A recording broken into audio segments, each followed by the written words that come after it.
সুপ্রিয় দর্শক, আজ আপনাদের জানাতে চেষ্টা করব ইউরিন ইনফেকশন সম্পর্কে।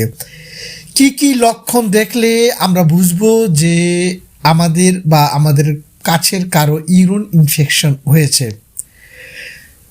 নারী পুরুষ উভয় ইউরিন ইনফেকশনে আক্রান্ত হতে পারেন। এই সমস্যায় নারীরা বেশি ভোগেন। দীর্ঘদিন এমন হলে মৃত্যু ঝুঁকিও বাড়ে, কারণ মূত্রনালী থেকে ইনফেকশন কিডনি পর্যন্ত ছাড়িয়ে যেতে পারে। এতে কিডনি বিকল হতে শুরু করে। মানুষের শরীরের দুটি কিডনি রয়েছে, দুটি ইউরেটার, একটি ইউরিনারি ব্লাডার অর্থাৎ মূত্রথলি এবং ইউরেথ্রো মূত্রনালী নিয়ে মূত্রতন্ত্র গঠিত। সুপ্রিয় দর্শক, আপনারা জানেন এই রেচন যন্ত্রের যে কোনো অংশে যদি জীবাণুর সংক্রমণ হয় তাহলে সেটাকে ইউরিনারি ট্র্যাক্ট ইনফেকশন বলা হয়।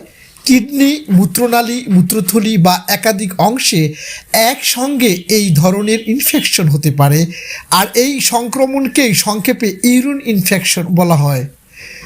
যেসব লক্ষণ দেখলে আমরা বুঝবো যে আমার ইউরিন ইনফেকশন হয়েছে, যেমন জ্বালাপোড়া, ঘন ঘন প্রস্রাবের বেগ পাওয়া, ইউরিনের রং পরিবর্তন, ইউরিনের সঙ্গে রক্ত যাওয়া, দুর্গন্ধযুক্ত ইউরিন, গোপনাঙ্গে ব্যথা, মলদ্বারে ব্যথা। তাহলে ইউরিন ইনফেকশন হলে এইটা রোধে আমরা কি খাবার খেতে পারি বা কি খাওয়া যেতে পারে? যে কোনো রোগে ওষুধ নির্বাচনের ক্ষেত্রে যে দুটি বিষয় বিবেচনা করতে হবে আমাদের, তা হলো 1 নম্বর হচ্ছে প্রতিরোধ, 2 প্রতিকার বা আরোগ্য লাভ করা। সুতরাং ইউরিন ইনফেকশনের ক্ষেত্রে প্রথমেই দরকার প্রতিরোধমূলক ব্যবস্থা গ্রহণ করা। প্রথমে যেসব কারণে প্রস্রাবে প্রদাহ দেখা দেয় তা আমাদের বর্জন করতে হবে। স্বাস্থ্যকর জীবনযাত্রা মেনে চলতে হবে। বেশি করে পানি, ফল, ফলের রস পান করতে হবে। খাবার প্লেটে রাখতে হবে পর্যাপ্ত আঁশ জাতীয় খাবার, যা আমাদের শরীরে পানি আটকে রাখতে সহায়তা করবে। আর যা করতে হবে, কখনোই বেশি সময় ধরে প্রস্রাব আটকে রাখা যাবে না, তা ছেলে হোক বা মেয়েই হোক।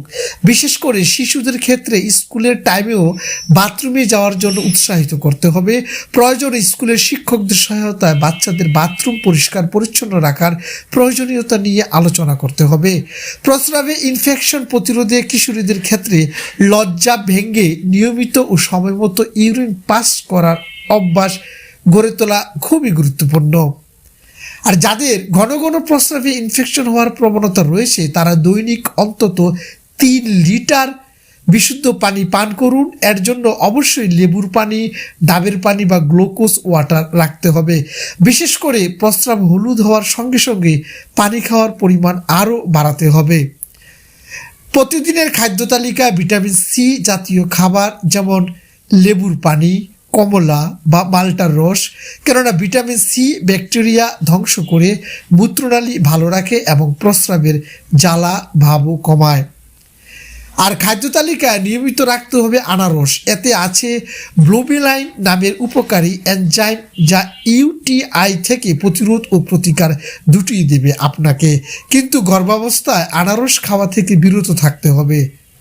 আবারও বলছি সুপ্রিয় দর্শক, গর্ভাবস্থায় আনারস খাওয়া থেকে বিরত থাকতে হবে। আর যাদের ঘন ঘন ইউরিন ইনফেকশন হওয়ার প্রবণতা থাকে তারা হাই অ্যাক্সালিক অ্যাসিড সমৃদ্ধ খাবার খাওয়া এড়িয়ে চলবেন, যেমন কামরাঙ্গা।